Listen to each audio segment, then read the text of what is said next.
UP के संभल में तालाब की जमीन पर बने मकानों पर प्रशासन की कार्रवाई तेज हो गई है। करीब 40 मकानों पर लाल निशान लगाए गए हैं। प्रशासन के इस एक्शन से हातिम सराय इलाके में हड़कंप मचा हुआ है।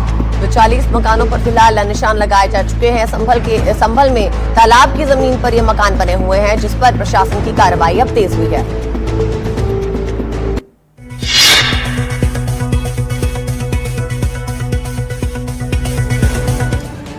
संभल में लोगों के घरों पर लाल निशान लगाए जा रहे हैं। मतलब साफ है, सरकार की नजर में ये घर अवैध जमीन पर है, जिन्हें तोड़ने की तैयारी की जा रही है। ऐसे 40 घरों की निशानदेही की गई है, जिन पर बुलडोजर के बादल मंडरा रहे हैं। प्रशासन का दावा है कि सदर तहसील इलाके के हातिम सराय में 8 बीघा तालाब की जमीन पर 80 घर बनाए गए, जिसमें एक मस्जिद भी शामिल है। जिनके मकान इस जमीन पर बने हैं, वो कह रहे हैं कि उन्हें अंधेरे में रखकर जमीन बेची गई। तहसील आकर के लिखित में अपना जवाब देंगे कि यह जमीन उन्होंने किससे खरीदी है और कैसे खरीदी है। प्रशासन ने इन लोगों को तहसील जाकर कागजात दिखाने का निर्देश दिया है। इन्हें ये भी बताना होगा कि इन्होंने जमीन किससे खरीदी है। यहाँ रहने वाले लोग ये भी पूछ रहे हैं कि जब प्रशासन को पता था कि ये सरकारी जमीन है, तो फिर यहाँ बुनियादी सुविधाएं क्यों दी गयी। हमारे संवाददाता सत्यपाल यादव संभल से हमारे साथ जुड़ गए हैं। सत्यपाल, 40 मकानों पर निशानदेही हुई है, आखिर मामला क्या है, ठीक से समझाइए। बिल्कुल, जिस तरीका से जो संभल का हातिम सराय, जिसमें करीब सरकारी तालाब की 8 बीघा जमीन थी, जिसमें 80 मकान अवैध तरीका से बना लिए गए थे, जिसको लेकर के जब प्रशासन ने इसकी जांच पड़ताल की तो उसमें एक मस्जिद भी शामिल है। प्रशासन का साफ तौर से कहना है कि जिस तरीका से 80 मकान और जो मस्जिद है वो भूमाफियाओं ने अवैध तरीके से प्लॉटिंग करके इनके जो मकान है वो बना लिए गए। इन लोगों ने इस तरीका से उन्हें नोटिस चस्पा किया गया था पहले, जिनके लिए 15 दिन का समय दिया गया था। इनसे कहा था कि आप 15 दिन का समय आपके लिए खाली कर दीजिए, नहीं तो कहीं ना कहीं कार्रवाई की जाएगी। जिसको लेकर के जो तहसील प्रशासन पहुंचा था हातिम सराय पर कल, तो उसको लेकर के कहीं ना कहीं जिस तरीका से 40 मकानों पर और एक मस्जिद था उस पर लाल निशान लगाए गए थे, जिससे कि जो उनसे कहा गया उनको समय दिया गया था कि जिस तरीका से आपको 15 दिन का समय, अगर आप अपने कागज लेकर के तहसील में नहीं आते, जिसको लेकर तो कहीं ना कहीं उन पर कार्रवाई करने की बात की। तो माना जा रहा है जिस तरीका से कि संभल प्रशासन की तरफ से जो सरकारी तालाब की। बहुत बहुत शुक्रिया सत्यपाल, और अपडेट के लिए आपके पास लौटेंगे। फिलहाल आगे बढ़ते हुए अपने दर्शकों को ये भी बताते कि संभल पुलिस ने मशहूर हेयर स्टाइलिस्ट जावेद हबीब के खिलाफ लुकआउट नोटिस जारी किया है। जानकारी के मुताबिक जावेद के बेटे समेत 3 अन्य लोगों पर 20 मुकदमे दर्ज किए गए हैं। उनके परिवार के सदस्यों के खिलाफ भी लुकआउट सर्कुलर जारी कर दिया गया है। बता दें आरोप है कि इन लोगों ने 100 से ज्यादा निवेशकों से करोड़ों रुपए की ठगी की है। पुलिस की टीमें अब दिल्ली और मुंबई स्थित ठिकानों पर छापेमारी की तैयारी में है, जबकि परिवार के खिलाफ लुकआउट नोटिस जारी हो चुका है। तो जावेद हबीब पर 100 करोड़ की ठगी का आरोप लगा है और इसी के चलते उनके परिवार पर अब लुकआउट नोटिस जारी हुआ है। उनके और उनके बेटे के खिलाफ ये लुकआउट नोटिस खास तौर पे जारी किया गया है।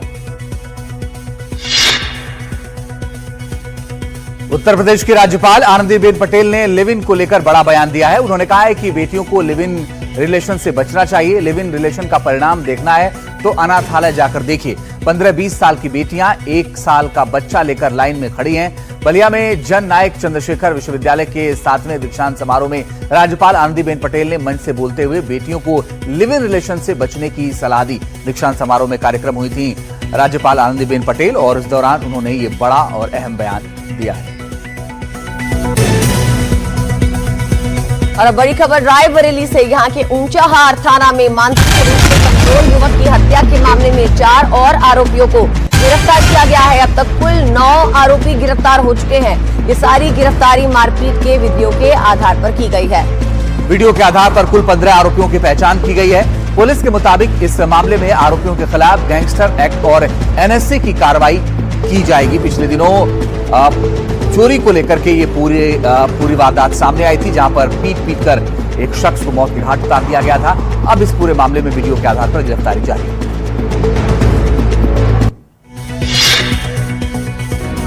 रायबरेली के पूर्वा गांव में हरिओम का परिवार बिलख रहा है और कांग्रेस नेता अजय राय से इंसाफ की गुहार लगा रहा है।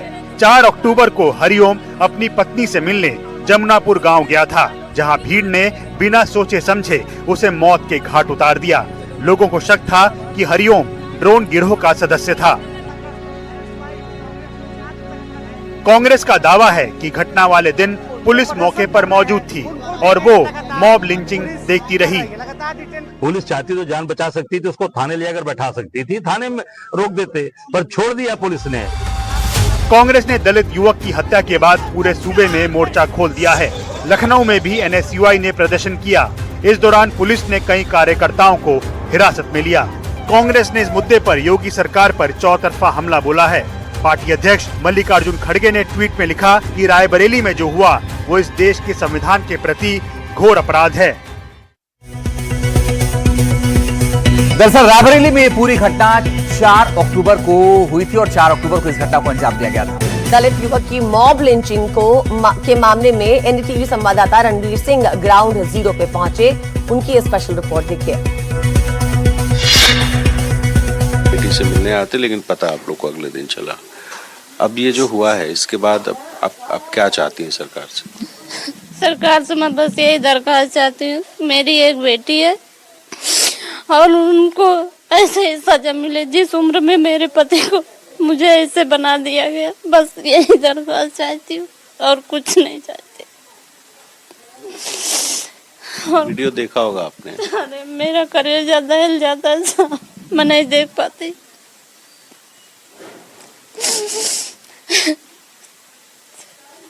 कुछ कहोगे आप सरकार से, किसी से? हाँ, कहना चाहते हैं कि मेरे पापा को जैसे किए, जॉन किए, उससे सजा दिलवाया जाए फांसी का। हमारी यही दरख्वास्त है। तो जब हम शोरगुल बाहर जरा सुना तो हम उठ के चले बाहर घर से। आइन देखा तो यहाँ बहुत पब्लिक इकट्ठा रही, लेकिन वो किसी की बात सुन नहीं रही थी। वहाँ कुछ लोग बाहरी थे, 150-200 आदमी, वो अपना मारपीट शुरू कर दिए। अगली खबर लखनऊ से आ रही है, जहां पुलिस ने अंतर्राज्यीय सॉल्वर गैंग का खुलासा करते हुए 10 शातिर आरोपियों को गिरफ्तार किया है। ये गिरफ्तारी IPBS क्लर्क परीक्षा 2025 के सॉल्वर गैंग से जुड़ी हुई है। सॉल्वर गैंग पर अब यूपी पुलिस शिकंजा करने की तैयारी कर रही है। पुलिस के हत्थे सॉल्वर गैंग अब चढ़ चुका है और 10 शातिर आरोपी पुलिस की गिरफ्त में आ चुके हैं। अंतर्राज्यीय सॉल्वर गैंग का खुलासा हो गया है और पुलिस की दबिश अब चल रही है।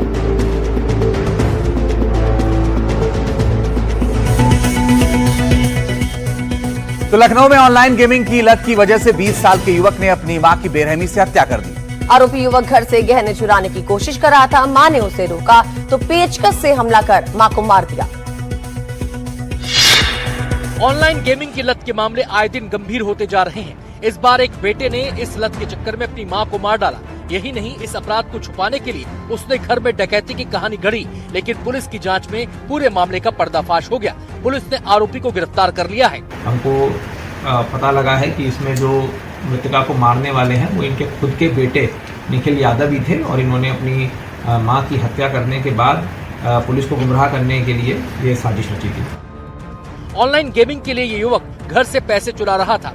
मां ने उसे पैसे चुराते देख लिया और रोका। फिर बहस हुई और इस दौरान आरोपी ने पेचकस से अपनी मां के सिर पर 3 से 4 वार किए। उसके बाद सिलेंडर से सिर कुचल दिया और अपनी मां की हत्या कर दी। इसके बाद उसने लूट और खुद के अपहरण की कहानी भी बनाई। उनके गले में पहले पेचकस मारे और उसके बाद पास में पड़े सिलेंडर से उनके सिर पे चोट मारी। तमाम मित्रों को फोन करके ये बताया कि ये जो चोर है जिन्होंने इनकी मां को मारा है वो इनको भी मारना चाह रहे हैं और उनसे बचने के लिए यहाँ से भाग रहे हैं।